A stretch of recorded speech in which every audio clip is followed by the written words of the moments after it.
Welcome, everybody. We'll wait just a moment while people are joining us. Thanks for being here.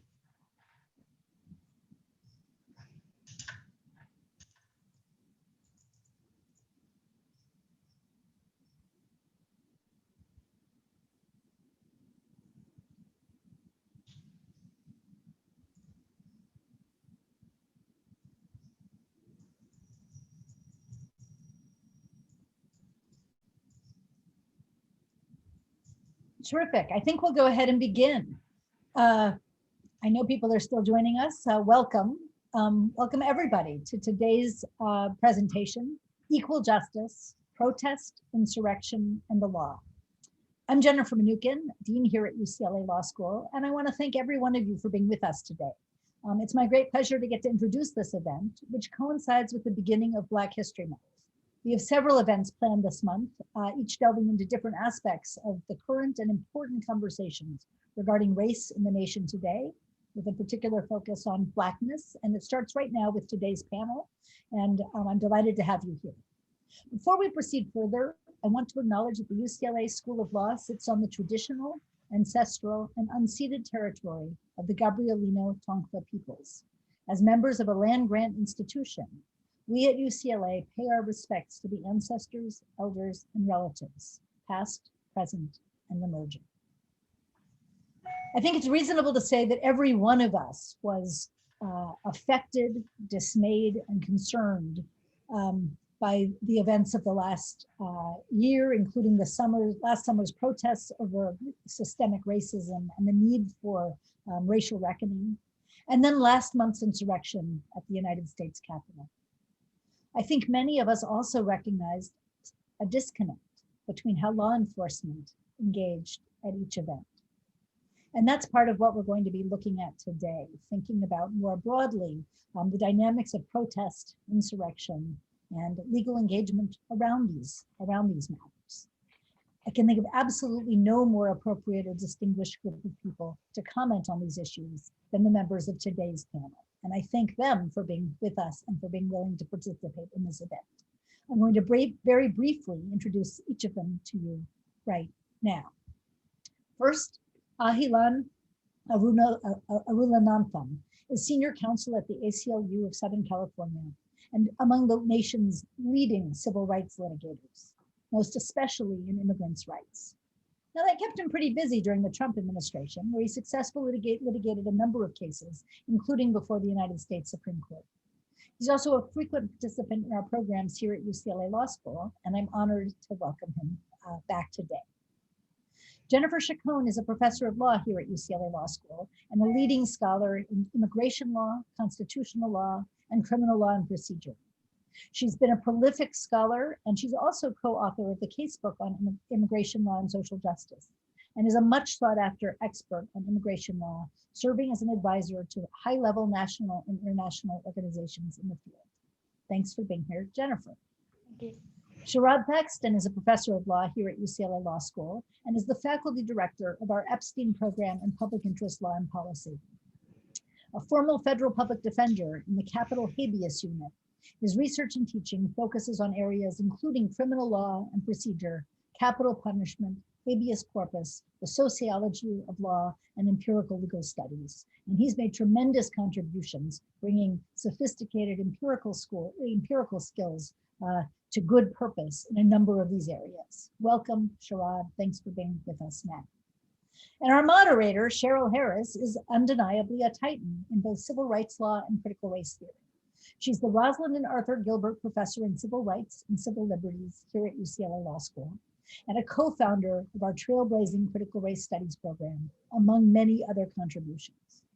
She's a prolific scholar, and her 1993 Harvard Law Review article, Whiteness as Property, remains a veritable landmark in the field.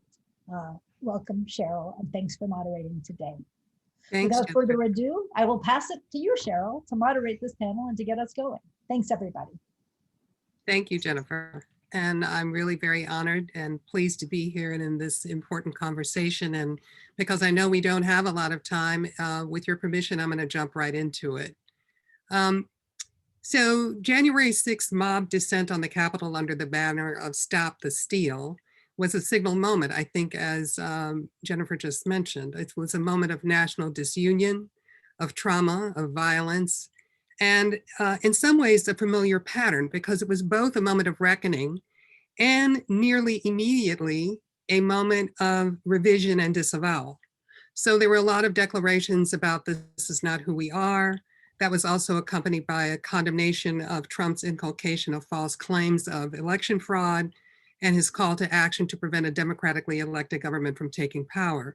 But simultaneously, there was a host of other voices, not all of them identifying as QAnon, and not all of them identifying in terms of some kind of fringe identity, who raised the notion that the summer's protest against anti-Black violence committed by the police and others were like the January 6th assault on the Congress, in that both were challenging the legitimacy of the state and its institutions. Some even went as far as to link the origin of the events on January 6th to the prior protest against state-sanctioned violence against Black people. There was a lot of, I guess I would say, whataboutism. There were a lot of good people on both sides framing that conflated a number of crucial distinctions, including the fundamental difference between resisting anti-Black racism and promoting anti-Blackness. But Ahilan, I want to start with you, because what, if anything, do we know yet about the actual distinctions? There's been a lot of, I guess I would say, debate about differences in the way people that were involved in the protest over the summer were treated far more harshly than the people involved in January 6th. Is there any information on this?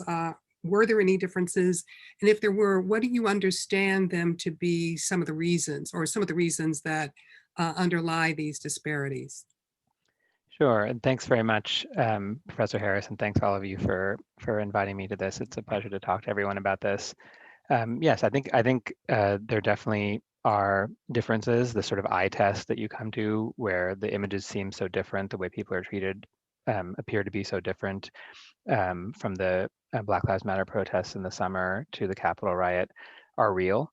And I think it is important to kind of look deeper and try to determine whether that eye test actually turns out to be, sort of correct, that your kind of intuition about it is matched by the reality.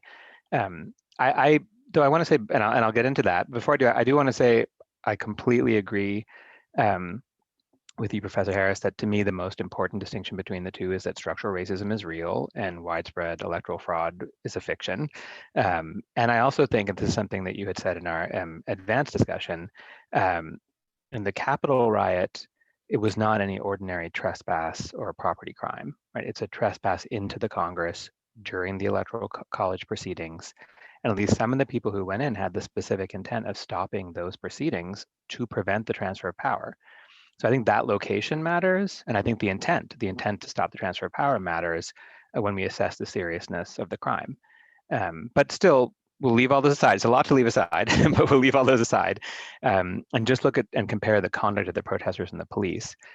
So I know LA the best. I was representing Black Lives Matter Los Angeles and others in our suits against the curfews that were imposed by the city of LA and also the county of LA and some other cities as well, when they tried to put in place curfews to stop the protests in the immediate aftermath of the death of George Floyd. So I know those best, but I think a lot of what I say here will be generalizable. My understanding is to what happened in other parts of the country too. There's sort of two sets of comparisons that are most important. There's marching on the streets of Los Angeles compared to the marching that occurred at the Capitol, because there was obviously former President Trump, gave the speech, and there were a whole bunch of people who attended that, and then they marched down to the Capitol. And then separately, you can compare the property damage and looting of stores that occurred in Los Angeles, Southern California. There was plenty of that, and also the storming of the Capitol itself. Now, we don't have the numbers of people who protested in Southern California, but we know it's certainly in the thousands. What we definitely know is about 3,000 people were arrested over the 4 days from around Memorial Day, from the Friday to the Tuesday. The largest single day of arrest was the Monday. There were about 800 people who were arrested in Los Angeles, and then also people arrested in a bunch of other cities, Long Beach, Culver City, Santa Monica, et cetera. Of those, the overwhelming majority, it's between 80 and 90%, were arrested for failure to disperse or for violations of the curfews. Failure to disperse is the police say, I declare this protest no longer lawful. All of you need to leave. And of course, violating the curfews that I had mentioned earlier. Now, I think it's very important to recognize that these arrests, literally all of these arrests, were ultimately dismissed out of Los Angeles. And just with a few exceptions in Beverly Hills and a couple other places, almost all of them in all of Southern California were later dismissed. They were dismissed for the curfews because the curfews themselves were illegal. They were unconstitutional. That's what we had sued in Black Lives Matter, Los Angeles versus Garcetti, and they were immediately rescinded. The failure to disperse citations also almost entirely illegal. The reasons there are sort of different, and they involve knowing something about how protests work. But I think the simplest way to say it is people were routinely cited for failure to disperse, even though there had never been an order given to disperse. So the police just start arresting people on the street and then charge them with failure to disperse. And then the other thing which happens is police will surround an area, a whole large area, and then give an order for failure to disperse, but there is no way to disperse because it's completely surrounded. This is called kettling. It's a very common technique now used by law enforcement around the country. And then they arrest the people inside because they haven't dispersed, even though they had nowhere to go.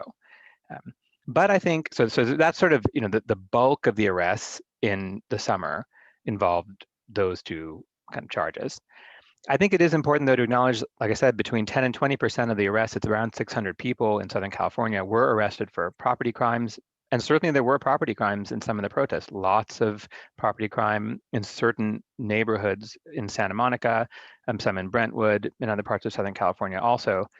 I've talked to a lot of the defense lawyers. I wasn't litigating those, the defense lawyer part. I've talked to a lot of defense lawyers who think that many of those arrests were without probable cause and were problematic, but of course you don't sort of ultimately see that play out until you get the cases.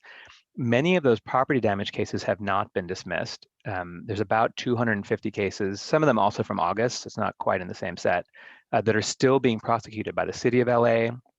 And as I said, there's a handful of just dispersal cases that's still being prosecuted in Beverly Hills.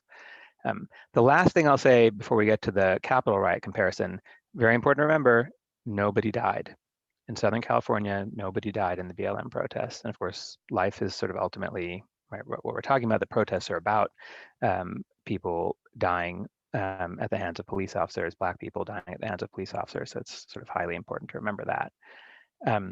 Now, the Capitol riot, both elements of these, large-scale protest and also property-related crimes, were present in what happened in the Capitol. There was a huge protest. Very hard to get the numbers again, but it's probably something like 10,000 people were at the protest. This is the first point of comparison, which I think is really important. Nobody was arrested at that protest prior to the riot, prior to the breaching of the Capitol. And as far as I can tell, from what I've been just sort of looking around to see, I don't think anybody was arrested even afterward for failure to disperse. The crowd was only told to disperse after the Capitol had been breached and then after the people were kicked out. And so there appeared to be 0 arrests compared to the more than 2,000 arrests in Los Angeles for that. Now, in properly related crime, there were some. There were 13 people who were arrested at the time, like on January 6th, for trespass on government buildings, disrupting government businesses. And then very quickly in the aftermath, I think, and this is what I assume we'll talk a lot about, but that on the day, there's very, very little, 13 arrests out of 800 people, something like 800 people who got into the Capitol.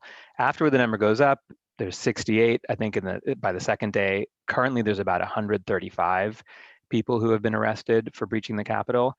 But still, it's odd, right? It's 135 people out of 800 who did breach the Capitol who've been arrested now. So that's less than 1 in 4.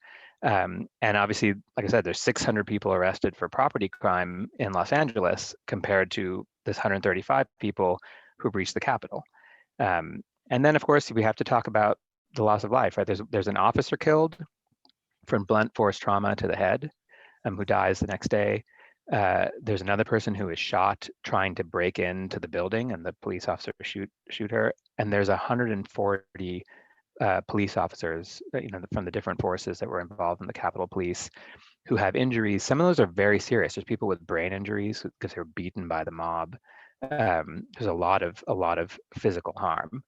And I think at this point, I think it's very important to understand. I know I said this already, but I think it's really important to understand this difference between protesting and actually going inside. I mean, if you think about it, the Black Lives Matter protesters have repeatedly protested outside of Mayor Eric Garcetti's mansion. They've done that days and days and days on end for long periods of time. They've never gone inside, right? Like, to try and kind of understand that, imagine if Black Lives Matter Los Angeles stormed Mayor Garcetti's mansion, broke inside, chanted that they wanted to hang the mayor, occupied his desk. I mean, that would be striking. That would be a real shift in the way protest has happened in Los Angeles. But that is what happened in the Capitol. Now, since then, as I said, 135 people have been charged in the Capitol riot. And there appears to be a lot of discussion going on, some of which is now getting played out in the press about whether or not all 800 people who were inside should be charged. Some people say, oh, this looks like it might be overcharging. And there's a debate going on about. To me, that debate is just bizarre when you compare to what happened in Los Angeles. And then the last thing I'll say in response to your question, there's a separate question from everything I've been saying now about the force used by the police to effectuate the arrests. And there, the difference is even more stark. None of the tactics that were used against Black Lives Matter protesters in LA and elsewhere in the country were used on the people who did not breach the Capitol. Batons, tear gas, pepper spray, rubber bullets being fired at people. And one of our clients in the curfew litigation was a journalist from LA Taco. He was really nearly arrested multiple days before the Floyd arrest. He's been beaten by the police for attending protests. There was a CNN reporter who was arrested on the air. Josie Wong, an NPR reporter, was arrested and tackled by LA Sheriff's Department, right? And nothing like that happened to the people who were protesting outside the Capitol. And then even as the people who did breach the Capitol, obviously there's a great deal of variation. In some cases, I said there was a person who was shot when she was trying to break into where the Congress people were hiding. But overall, you'd have to say there was very, very little force used. You've seen the videos of people where the doors are being held open by the police for people to walk in, right? It's impossible to imagine something like that happening at the mayor's house.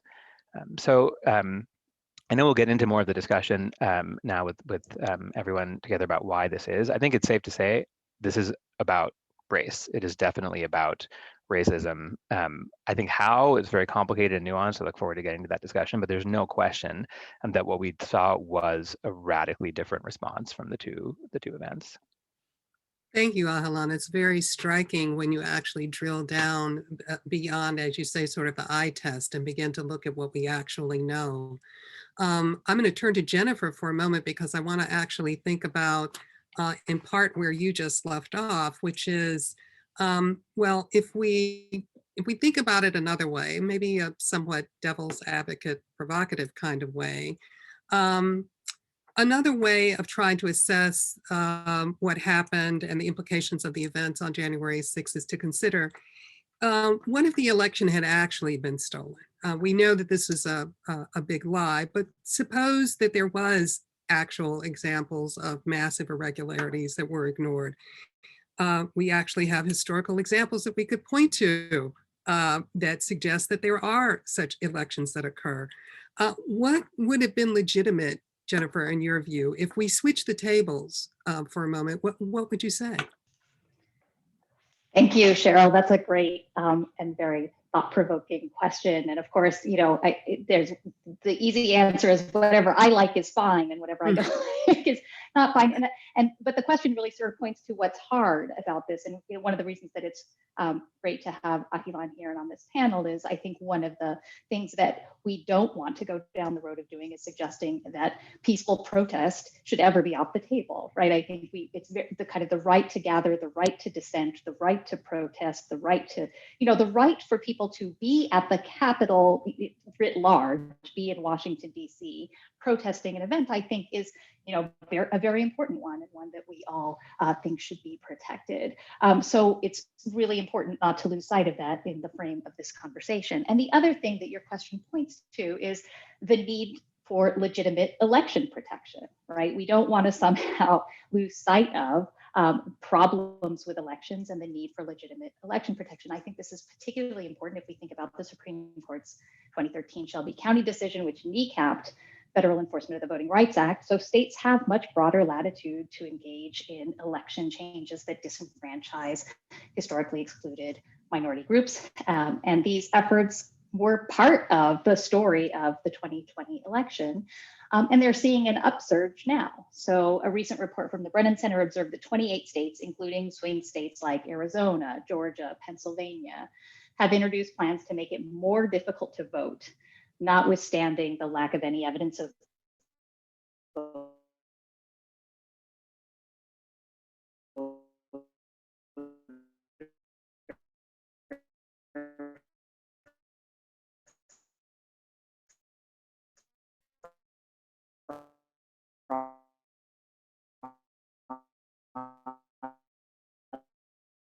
are not going away. And in fact, I think we're going to see those efforts really growing.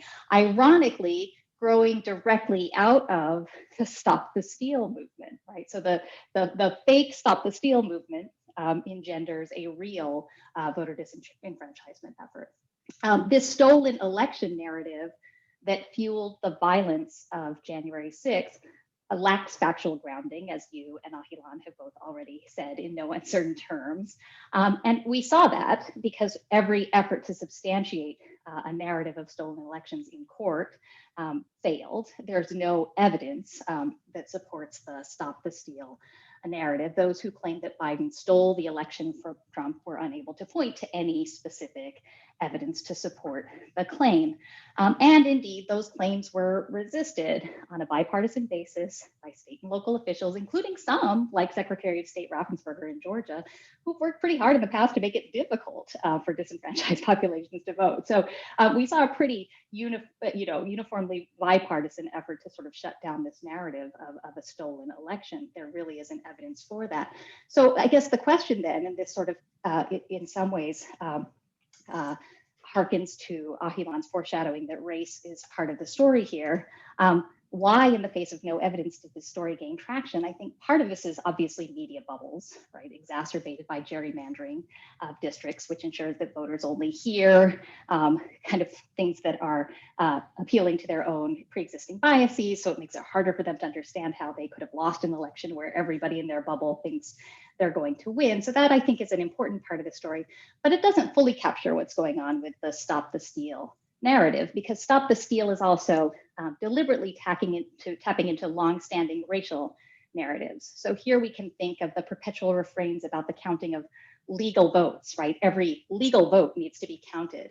And the way that sort of use of notions of legal and illegal voting invokes a longstanding false narrative promoted by people like Donald Trump and Chris Kobach and others, that there are large numbers of undocumented voters who are swinging and subverting elections. So this is a pre-existing narrative that has been fueled and fanned by many of the same political actors who were out in front of trying to shape the 2020 Stop the Steal narrative. And there was fertile ground for that, thanks to a lot of background efforts about illegal voting. And we can think about the post-election stories also promoted by folks like former President Trump, Senators Josh Hawley and Ted Cruz, and many more minor political actors that sought to discredit vote counts in cities like Detroit and Philadelphia with large percentages of Black voters. So these racialized lies about the election link up to the work that President Trump and others had already done to promote a story where some votes are just inherently illegitimate and suspect. We can even think about sort of linking it back to President Trump's longstanding efforts to promote the birther narrative about President Obama, designed to promote sort of the story of the illegitimacy of the country's first Black president. And we can also link it up to the president's anti-immigrant rhetoric, particularly around the census, this notion that somehow people who are present without authorization are distorting the political process in the United States. So I think it is because of these sort of the deep work that's been done over time to fan flames of distrust and to build this sort of story of a world where certain people are illegitimate or illegal voters is a really critical component of why the Stop the Steal narrative has such traction and why it comes to dominate then the frame about the 2020 election. And so in that world, where there is a stolen election, the idea of using violent means to retake the Capitol takes on this perverse patriotism, but it is a perverse patriotism that is rooted in the sort of perversely racist notion of what it means to be a patriot in the US. So all of this, I think, raises some deep questions about how to respond to the resulting violence. And hopefully we'll have time to talk about that in the Q&A, but I'll stop there. Great. I will definitely be coming back to you on that. So thinking about this way in which the disparities that Ahilan mapped out in the beginning, and we can think about what is the appropriate comparison looking at LA versus looking at DC, but in general, this pattern of sort of disparate treatment, if you will, between protesters of pursuing different projects, that I think Jennifer has pointed us to the way in which the belief in the illegitimacy of the election is tied up in the race of the voters and who is back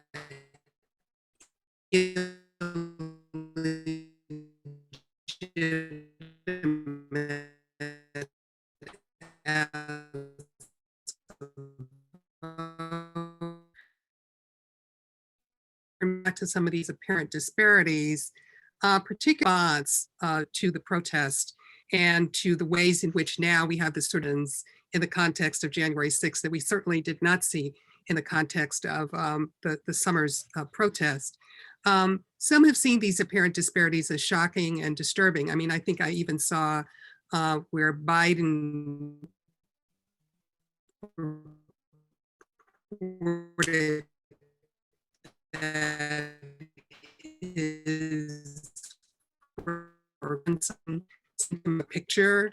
And so there's a way in which people are being distressed. Thinking about your work in terms of the empirical work on the death penalty, one might even note that these differences in treatment really kind of run counter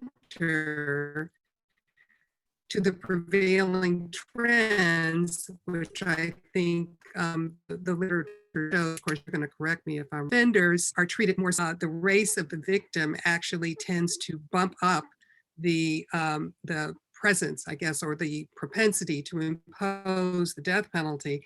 So we have a sort of interesting reversal here, potentially. But anyway, what is your take on whether the treatment of January 6th is against what the trends typically show? And if not, why? What are your thoughts about question, Cheryl? So I want to get to your specific question, but I think it's best to start off approaching from a slightly different angle and also try to connect my remarks to those of Ahilan and Jennifer.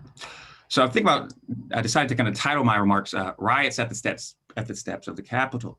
And now the title is borrowed from a headline in the New York Times, but the headline is not from the events of last month, but from events in July of 1919. Okay, so not 2021. And not during the presidency of Donald J. Trump, but another problematic and white supremacist sympathizing. Just bear with me while I take you on a little detour, and I think the parallels will become readily apparent. And it's important, I think, because we don't want to lose sight of the forest because of the trees and then understanding broader patterns. So just a quick note, I'll sometimes refer to the most recent rioters as a white mob, although I do recognize that the mob was not exclusively white, though it was overwhelmingly white. And also many of the rioters did fly banners of white supremacy and the Confederacy. So now let me first start by saying in no uncertain terms, being part of a white mob has rarely been a crime. And the mob actually gains its power from its explicit endorsement within white society. Now, even among those that condemn the white mob, the disagreement is more over appearances and tactics than ideology. And this has been historically evident from the fact that after white mobs have committed acts of terror, its members typically go on about their lives, again, bearing no life-defining scarlet letter. It's also important to emphasize, as Jennifer mentioned, Jennifer Chacon, right? The white mob's work has always been a political project, right? And its aim is to advance a white agenda in ways that courts and elections cannot or refuse to do so. All right, now let's go back a century, like I said I would. In February of 1919, then President Woodrow Wilson led a parade of the Capitol's returning World War I veterans, celebrating the Allied powers' triumph over their Central powers and showcasing not only America's new military muscle, but now also its increasingly prominent role in international affairs. When Woodrow Wilson asked our nation to enter World War I, he said, and I quote, "The world must be made safe for democracy." Now, just a few years before this parade of veterans after the war, many young Black men had heeded Wilson's call to make the world safe for democracy and had gone off to fight for America, albeit in racially segregated armed forces in one of our history's bloodiest wars. Now, roughly 380,000 African Americans were served in World War I. And upon returning home, they felt newly emboldened to fight for their civil rights. Now, while African Americans had fought in every war in which America has been involved, not only would Black Americans invariably return to their communities and continue to be treated as second-class citizens, but Black soldiers were specifically targeted by violent attacks by whites, right? Including white veterans and law enforcement. Okay, so again, white soldiers and white police officers attacking former white veterans attacking Black veterans. Okay, so now in 1919, about 1 million African Americans had fled racial oppression and the total lack of economic opportunities in the South for northern cities. Now, in some over 100,000 African Americans called Washington, D.C. Their home, and it was actually roughly 1/4 of the city's population at that time, which was a larger percentage than any other American city. Now, this Black prosperity that happened after again Blacks fled the South was an affront to many white veterans who felt that they had come back to a different country than the ones they had left. So this created massive anxiety among whites in northern cities that Blacks were taking jobs, housing, and security from them. So in this context, the call for stop the steal was stealing the livelihood of deserving whites through government-enforced anti-discrimination and anti-segregation policies. Now, this would lead momentum to the resurgence of the Knights of the Ku Klux Klan, which had largely collapsed by the 1870s, so just a few years after the Civil War. But with this resurgence, the Klan began carrying out dozens of lynchings across the South. And indeed, 7 years after the riots, which I'll get to talk more about in DC in 1919, 30,000 Klan members held a parade in Washington, DC, and there are over 150,000 spectators present, many of them also Klan members and Klan sympathizers. The group's membership totaled over 3 million in the early 1920s, like I said, after largely being defunct by the 1870s. And the members included many prominent elected officials and business persons. All right, so now what became known as the Red Summer of 1919, and this was labeled by James Weldon Johnson, who, if you don't recall the name, he was actually the author of, which is referred to as the Negro National Anthem. This Red Summer, there were anti-Black riots that erupted in 25 major American cities. Now, the first major riot was in Washington, D.C., right? And interesting, is connecting to something that Jennifer Chacon said earlier, right? Anti-Black sentiments were being exacerbated by several white newspapers in the DC area, focusing on alleged victimization of white women at the hands of Blacks, although the evidence was very weak and the victim stories have changed. So we go from victimization of white women to, again, election fraud on shoddy evidence, and again, media exacerbating that. Interestingly, the district police chiefs had assigned 100 officers to investigate a specific instance involving an attempted purse snatching and possible fondling of a white woman, while growing violence against blacks at the hands of whites was almost completely ignored at the same time. So the actual riots erupted in the nation's capital on July 19th, 1919. Hundreds of white civilians, white veterans, servicemen, and off-duty police officers entered Black residential areas and started indiscriminately attacking Black men, women, and children. Now, a quick note, the veteran status of these white soldiers, veterans, was obvious because although soldiers had been demobilized after the war, they were allowed to continue to wear their uniforms while they looked for work.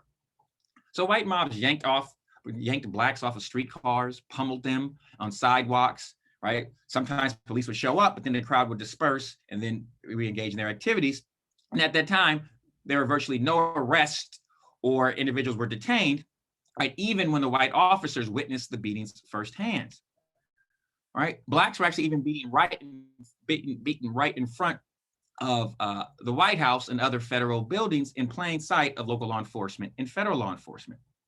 One of the first, if not the first, casualties of the riot was a 22-year-old Black veteran named Randall Neal. Now, this violence actually sparked mobilization and retaliation efforts by Blacks in DC, especially Black veterans, basically on the third night of the riots, turning the tides as Black citizens actually retaliated and attacked whites who were attacking them and also police. Interestingly, whites were assembling to burn down the historically Black college, Howard University. Now, this was the very institution where now Vice President Kamala Harris announced her presidential bid back in January of 2019. White officers were made aware of this pending attack, but failed to offer any assistance. Now, luckily, rumors circulated that Howard University ROTC officers were handing out guns and ammo. Barricades were set up around the university with rooftops patrolled by Black men with rifles, including veterans of World War I. Actually, 2,000 Black veterans and their compatriots formed a line of defense around the university. Now, an estimated 500 guns were sold that day, and they were mainly bought by Black residents.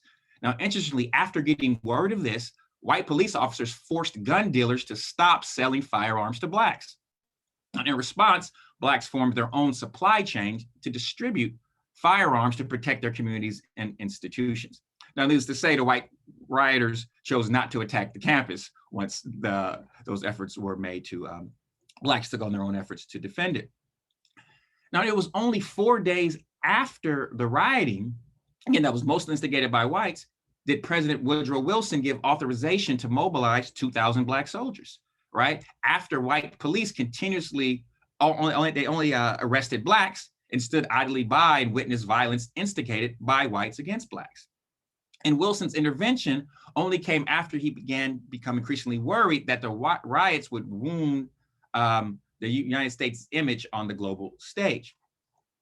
Now, I want to talk a little bit about Woodrow Wilson because we want to think about this in the context of Donald Trump and some of the time I have left.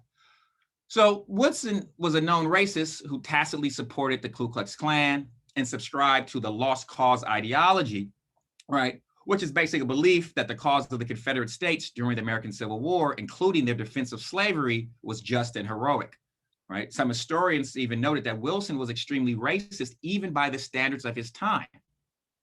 Wilson resegregated many agencies in the federal government, firing Black employees and replacing them with white ones. And he actually opposed Black suffrage. Wilson even conducted a screening of the 1915 silent movie Birth of a Nation at the White House. Now, the film was an extremely served as a rallying cry for the Ku Klux Klan. It was originally titled The Klansman and was responsible for dramatically increasing membership in the Klan for several years. Now, by the time the riot concluded, the 4-day riot had concluded in DC, there were arrests of hundreds of innocent Black men.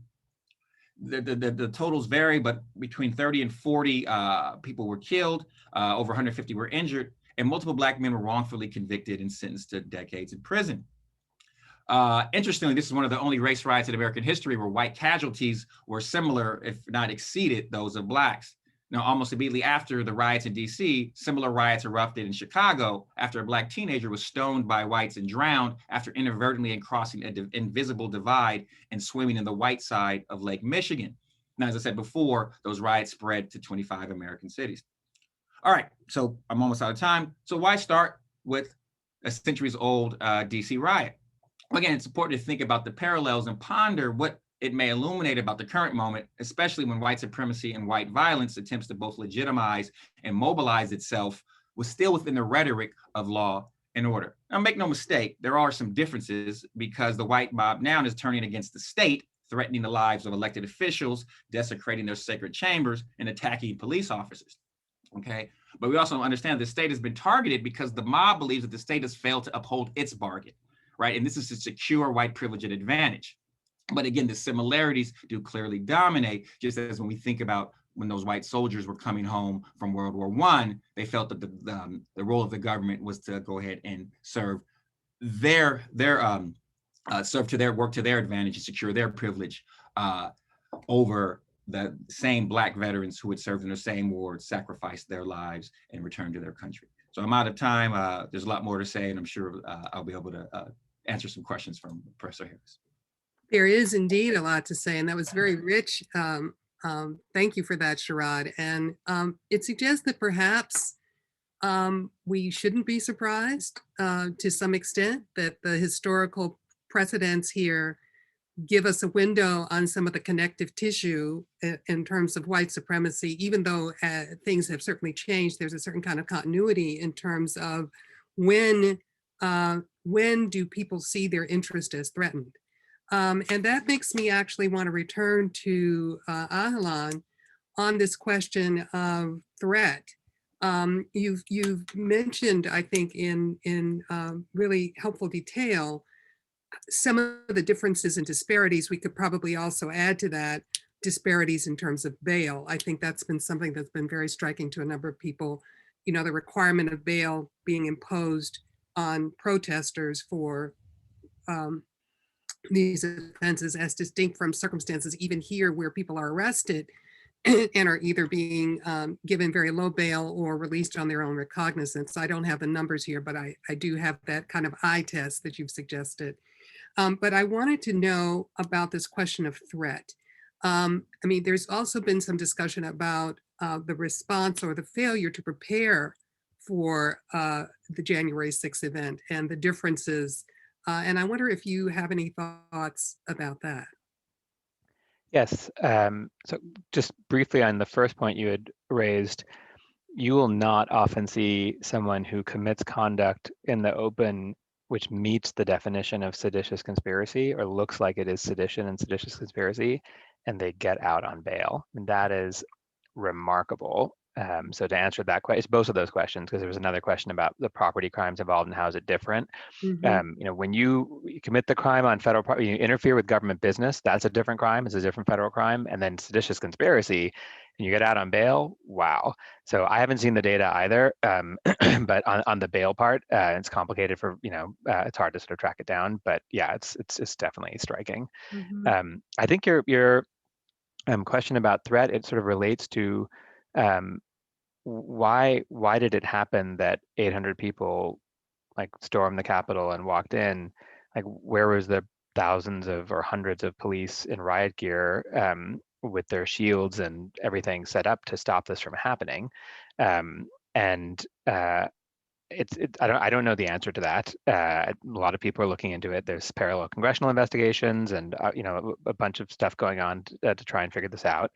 But definitely one thing which has come to light, one possibility is that the law enforcement did not perceive the threat associated with this set of people. And that's true even though Capitol Police knew in advance. In fact, I should read this quote to you because it's so striking. The current chief of the Capitol Police stated that by January 4th, that's 2 days before, we knew that militia groups and white supremacist organizations would be intending to bring firearms and other weapons to the event. We knew that there was a strong potential for violence and that Congress was the target. And yet they did not share that information with line police and take the basic steps to, compared to, you look at what they did in the summer. So clearly part of what's going on is that there's a failure to understand that threat. There's also, I think, a real, and that I think ties into race, because you see a bunch of white people, a lot of them, like Sharad's history, was teaching us, people who are themselves off-duty police officers or soldiers. It doesn't compute in our kind of law enforcement's like racialized view of the world around them. It doesn't compute that those people are threatening, whereas you have a bunch of unarmed Black people protesting police violence, and that computes as threatening, even though obviously sort of objectively there's a fundamental difference there. The other thing which I think is important, which we don't know a ton about, but we know a little bit about, is there is definitely a problem that there are white supremacists working in law enforcement. There's a great report written by Michael German. I would encourage anyone to Google that and look it up. He works at the Brennan Center. It's called Hidden in Plain Sight: Racism, White Supremacy, and Far-Right Militancy in Law Enforcement. It was actually written before the Capitol riot, but it is striking.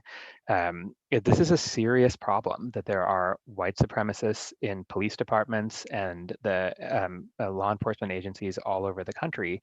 And so obviously then you have a problem when you have people who are maybe in the same groups or ideologically very closely aligned coming to do something. Then it's really tricky to figure out how exactly you get law enforcement to behave to respond to that threat appropriately. And then the last thing I'll say here, we talked about this in the pre-discussion also, to answer your question. After the Capitol riot, the military, it was a set of military leaders issued this statement about being loyal to President Biden, about the military being loyal to President Biden. It said, as we have done throughout our history, the US military will obey lawful orders from civilian leadership and support civilian authorities to protect lives and property and protect the Constitution, sort of on and on. And this was written from the nation's highest military officers to soldiers.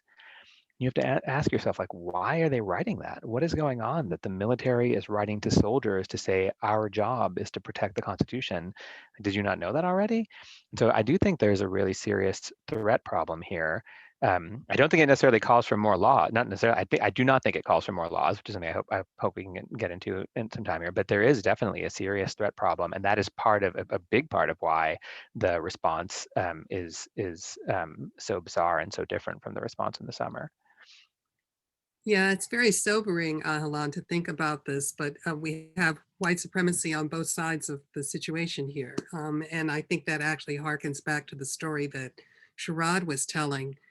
Certainly a very different racialized perception of threat, and perhaps even contiguous with some of the disparities in the criminal sanction system that we see overall. I mean, partly who is perceived as more threatening, who is perceived as more dangerous. This is very consistent in a certain kind of way. I want to actually build, though, on the point that you just ended on and turn to Jennifer, again, in terms of our thought experiment, in terms of thinking about what happens if the tables are flipped. What does the answer lie? How does we've had a lot of debate about the failures in terms of law enforcement on January 6th, but what is your view about how we should think about, quote unquote, the lessons of January 6th? Thank you for that question. I think, Ahilan's already alluded to the fact that there was plenty of information available really to all of us, not just to those with surveillance capabilities, that there would be a large armed presence in the Capitol on January 6th. There are some disturbing bits of information already coming out about memoranda issued by various Department of Defense officials that were sort of having National Guard units stand down in ways that were perhaps difficult to understand in light of the information about the sorts of armed threats that would be that would be underway on that date. So I think there's the question of preparedness and being able to respond to information that is broadly available, and not to have the sort of dissonance that this is a crowd that we're simpatico with, and therefore we don't need to be ready for. I think that's a clear lesson. Someone in the chat was asking about, how would we think about this in comparison to DC Black Lives Matter, and I don't think any of us here have sort of firsthand information about a lot that happened there, but we all sort of saw the response that happened this summer with a tear gassing of Black Lives Matter protesters in Washington, DC, when the president wanted to walk across the street. And so this idea that you could sort of use pretty powerful weapons against one group, and yet you would have sort of almost stand down orders in the context of a second group, which was known to be armed, is really striking. So I think the differential response needs to be addressed. I think there is a danger when you see what we saw on the 6th, that the response will be, we need more, right? We need more Capitol Police, we need more fencing, more surveillance, more, and Ahilan's response to you really points out one danger of that, which is that giving more to agencies and departments without first asking them for sort of internal accountability about who is in their ranks and what role they're playing in promoting or discouraging violence is, I think, a really dangerous skipping of steps. So before we're talking about more power and more money, more resources, and more legal tools, we need to be talking about sort of internal accountability of these agencies to make sure that they are actually the agencies that we want to be handling this sort of response. And I'm not sure that we're there yet. In fact, I think that is the whole point of a lot of the Black Lives Matter protests of the summer, right? That the idea that these law enforcement agencies aren't constituted in ways that are intended to deter violence and uphold legitimate democratic institutions, but are in fact sort of primed to behave in other ways that look consistent with what we saw on January 6th. So I think, to me, sort of more arrests, more jail time, more higher bail is sort of one of the answers that were one of the calls that we've seen sort of in response to what happened. But we might want to think deeply about sort of calling for more of the sorts of institutional responses that are themselves problematic. And it seems to me that the focus really ought to be on holding leaders accountable. Leaders who incite violence should be held accountable, sort of recognizing and acknowledging who they are, and having sort of national accountability for people like Donald Trump, who incited national violence, and really focusing on the sort of leadership picture, really focusing on truth telling and what it means to sort of spread a big lie and to channel a big lie and to repeat it, whether that be media outlets or other political actors.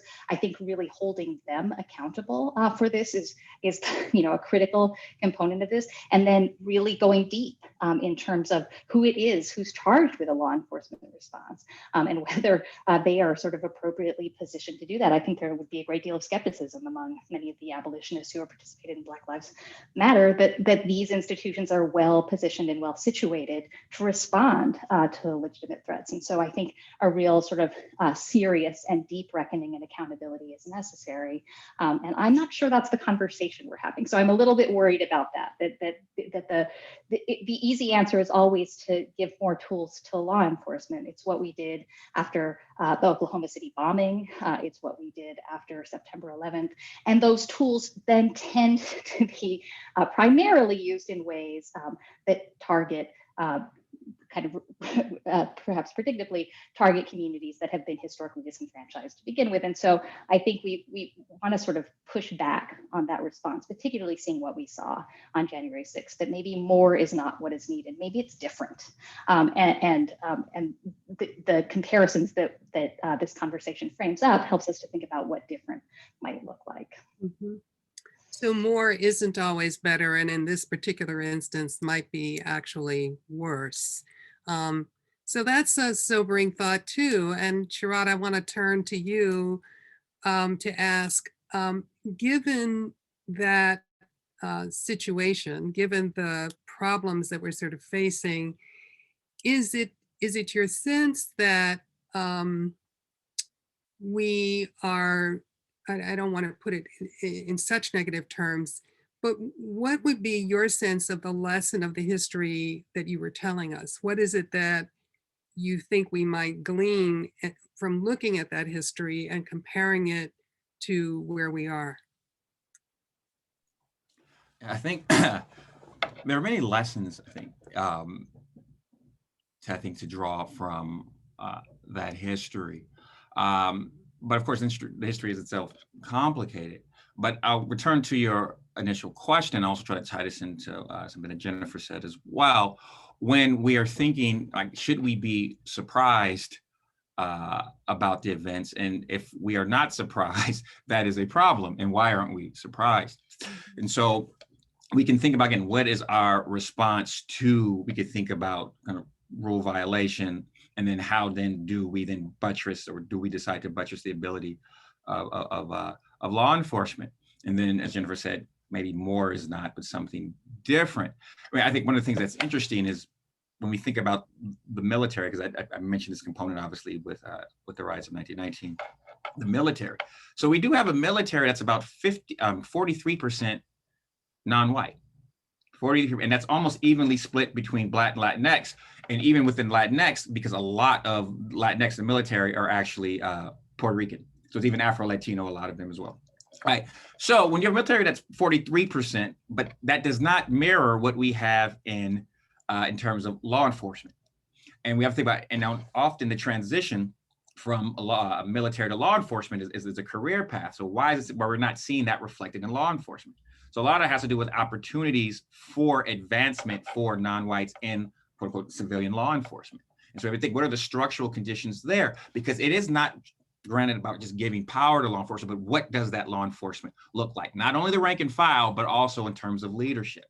And so it's important to think about, one of the things that we've learned is that, particularly when we talk about our civilian police force and law enforcement, it doesn't look the way that the military looks. It has been largely stagnant in terms of its composition in the way that the military hasn't. And although there's plenty of problems with the military, how there have been advancements in terms of racial equality within the military, right? So I think that's one thing to think about. There's what kind of a structural issue of how, or in which ways do we want our, again, civilian force to look like our military force, and what can be learned from that.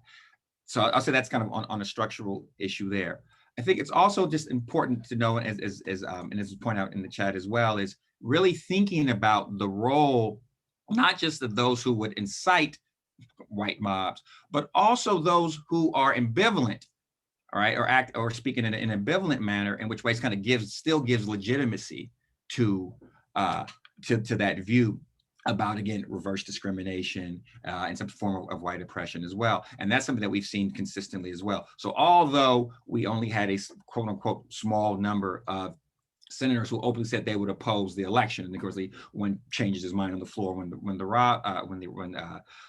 riots started, there was still a degree of ambivalence, or a way to not legitimize the full throat legitimization of the election results, but a way to say, well, okay, maybe we lost this one unfair, but we'll get them next time, which is different than saying, actually, no, this was a lawful election. And so I think, and we've had that form of ambivalence as well. So as I mentioned, and just to tie it back to 1919, and I'll wrap up. Yes, the parade was 30,000 Klan members. There were 150,000 spectators, many of whom were sympathizers. Okay, so as I mentioned again, Woodrow Wilson, right? Wilson was tacitly endorsing the Klan. Again, he screens "Birth of a Nation" at the White House, and that was well known at the time. And so again, there's different ways we could think about what contributes to and what continues to contribute to the sense of legitimacy with respect to white mob rule, when privilege and advantage isn't conferred upon them to the detriments of others, irrespective of merit. Well, I think we may have come to the end here. I want to give everyone an opportunity, if there is a pressing or burning thought, to please weigh in. I guess I will just close by saying, one of the things that's really powerful about this discussion for me is recognizing the degree to which what we are witnessing is really a continuation of the ongoing problems and consequences of the internal contradiction between a commitment to equality and a commitment to white supremacy. That these things ultimately have been and since our founding on a collision course. And we see periodic eruptions in this way. Obviously, we know that what happened on the 6th is being reinterpreted even as we speak. Some of the things that I think you all have mentioned, particularly Jennifer and you, Sherrod, about the sort of enabling ways in which both structurally and participants have set the groundwork for this and have continued to feed it. These are some of the questions about accountability that I think we can actually ask for, both inside sort of formal law as well as in the context of just our practice and political discourse, to call the political leaders to account who are still, or even now, saying things like Kevin McCarthy, that we are somehow all to blame for January 6th, as though there is no specific set of actors that we can identify as having their fingers in the pot on this one. So I guess I just want to open it to you guys to say if there's any other thoughts that you'd like to share, please feel free to do so. And just briefly to say, I think Sherrod's comparison of all the sympathizers, and there's 800 people who enter the Capitol, and there's something like 10,000 people at the Stop the Steal. And of course, there's parallel protest actions happening all around the country. So I think that analogy is really apt, and it gives us a kind of a path to look at the enormity of the project in front of us. Mm-hmm. Well, I'd be remiss if I didn't mention Colin Kaepernick, right? Okay. And so we were right when we think about, again, obviously his kneeling is silent, again, a silent, largely silent, protest, first sitting and then kneeling during the national anthem, and how that was. Remember, this happened at the very end of Obama's presidency, but this was actually something that Trump seized upon as well. Again, a very peaceful protest, and the response of that, again, silent protest. Remember, it wasn't until he was asked about it after engaging in that silent protest for several games that he even mentioned it. And again, that most subtle form of protest against killing of Blacks, the response that was met, and the condemnation across the board from whites. And then how now when we see the Capitol riots, you would think that what Colin Kaepernick was doing was something violent from the response that he received. And of course, that doesn't compare at all to what the rioters, that mob did in DC. So thought that was interesting to mention, particularly on the eve of the Super Bowl, right? So. Yes, thank you. Jennifer? Oh, I just wanted to thank everybody for sort of bringing us from sort of deep history all the way through the present. I think the value of putting the conversation about this particular event in that context is that it reminds us of the need to do some hard work in reflecting on the ways in which we haven't grappled with a lot of the harms of the past. And this sort of repeated refusal to do so lands us in the kind of place where we are, where revisionism is too easy. And so I do think that that having more and more focused conversations about sort of the deeper histories here are really, really essential. And I just want to thank my co-panelists for sort of bringing it from deep history to the present. I really want to thank all of you all. It's been really important conversation, and thank you again. And thanks to all those that help bring us together, and to the audience as well. We really appreciate your attention and your time. And special thanks to our moderator as well. Thank you very much, Cheryl. Thank you, Professor Harris.